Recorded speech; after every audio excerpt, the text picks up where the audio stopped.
days off, no days off, no days off, no days off, no days off, no days off, no days off, no days off. And let me add one thing that, again, it's a personal choice. Right. But let me add one thing. You have so many people. You have lawyers.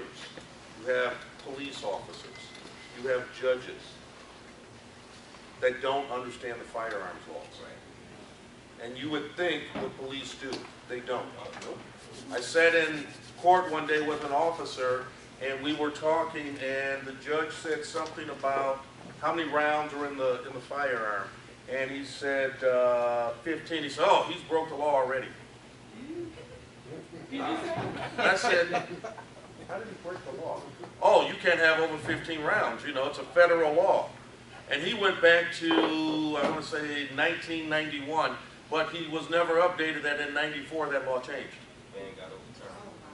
Okay? So in his head, if he sees you and you've got a magazine that supports more than 15, he's going to write you, he's going to do this, and he gets a prosecutor who doesn't know, prosecutor's going to move forward. You get a defense attorney that doesn't understand firearms, they're going to say, "Take the plea. Man, you need a plea. Take the plea. Ain't nothing I can do." And the judge is going to say, "Okay, I'll tell you for a fact," you know, and Rick has up here right now, in the gun-free zones, MCL 28.4250, I will tell you for a fact, and I am not going to mention this judge's name, but I had a judge who called me. I made an argument before this judge, and this judge called me and said, "I'm looking at this right now. I don't see it. Where is it?" And I said, "Your Honor, it's 28 point." This, I was at home. It's like 2 o'clock. Okay, call me on my personal cell. I said, "Your Honor, it's 28." So the judge went, "Okay, 750, which is where all the criminal laws are." Then the judge put in .2. I said, "No, no, no." And we went around about 3 minutes. I said, "Your Honor, put this in, MCL 28.42, I think it was 424 at the time, whatever it was." And when this came up, the judge said the following: "I didn't know these laws existed." That's what you up against. Now, this does not make this judge a bad person, does not make them uneducated. But think about it. I could tell you this, and Tracy would probably agree with me. No lawyer knows every single solitary law. All right? I do a tremendous amount of firearms laws. There's over 20,000 on the books. I'm still learning Michigan every day. Okay? But let's talk about this. Terry, I'm going to interject there. Wouldn't you agree that as attorneys, as lawyers, it's really our job to educate judges? Yes. So that's why it's very important that if you do find yourself in a position, you need to hire a specialist who knows about gun law, someone like Terry. Okay, and there's a few other lawyers. There are quite a few. Yes. Wait, so you guys are saying that the laws aren't actually here to help us, the citizens? Is that what you're saying? Well, I'm saying this. The laws are here to help each and every one of you until it affects you. and let me say this so you understand what I mean. It's funny. "Oh, nobody needs guns. Oh, no, I don't want, I think nobody should have a gun." Let somebody break in your house. Because what you doing the next day? You're going to buy a gun. Okay? Hold that thought, and Rick will tell me when I can take questions. I won't be before you much longer. But Marge talked about gun-free zones, okay? These are the places where criminals gladly walk into, and what do? They shoot people. Because let me tell you this, think about this. If I have a concealed pistol license, I've gone through a background check, I'm a great and wonderful person, right?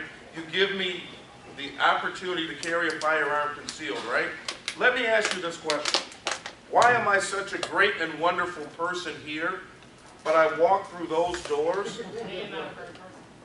and I'm not good enough to carry in one of these places? Control. It's control. I gotta ban some places. And here's something, and Maj, I don't know if you've ever thought about this, was Maj was talking about the Second Amendment. Think about this. You cannot exercise your Second Amendment right on federal property. And it's, Think about that. Unless you are on like a gaming, Yellowstone Park. right, right. Unless you are there, you cannot exercise your Second Amendment right. You can't take your firearm anywhere on federal property.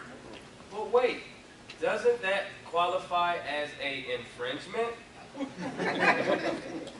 I would say it does. Okay.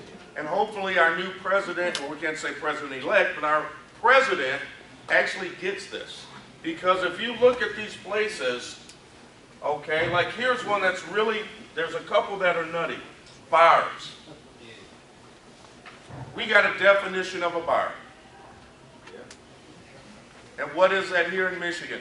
Any place where alcohol is served by the glass to be consumed on the property, and they get more than 51% of their revenue from the sale of that alcohol.